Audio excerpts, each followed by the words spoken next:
তথা কর্মকর্তাদের, কিন্তু তাদের জুলাই গণ অভ্যুত্থানের পর হতাহতদের পরিবারে এখনও দীর্ঘশ্বাস। আহতদের উন্নত চিকিৎসার অভাব আর অনিশ্চিত ভবিষ্যৎ তাড়িয়ে বেড়াচ্ছে স্বজনদের। কী প্রত্যাশা তাদের? এক ঝাঁক স্বপ্নবাজ তরুণ বীরদের স্বপ্ন কতটাই বা পূর্ণ হলো? বন্ধ, সব বন্ধ, লাগাতার প্রাপ্তি অপ্রাপ্তি আর যন্ত্রণাকে ফ্রেমবন্দি করে রোববার বিকেলে ঢাকা বিশ্ববিদ্যালয়ের টিএসসি অডিটোরিয়ামে প্রদর্শিত হল জুলাই ফ্রন্টলাইন শীর্ষক স্বল্পদৈর্ঘ্য তথ্যচিত্র। আয়োজনে উঠে এসেছে আহত ও শহীদ পরিবারের আশা বেদনার গল্পগাথা।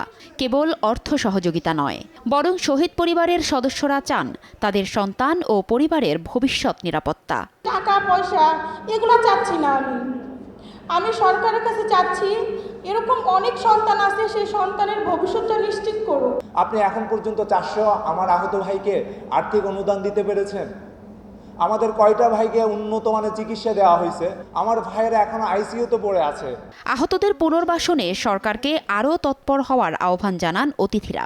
গণতদন্ত কমিশন করেন, বিটিভি লাইভ সম্প্রচার করতে হবে।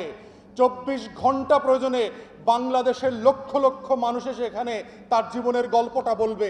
জুনের গল্প, জুলাইয়ের গল্প, আগস্টের গল্প, তার গল্প হচ্ছে বাংলাদেশের ইতিহাস। যার 2 চোখ চলে গেছে তার যে পুনর্বাসনের প্রয়োজন, আর যার 1 চোখ চলে গেছে তার পুনর্বাসনের প্রয়োজন এক না।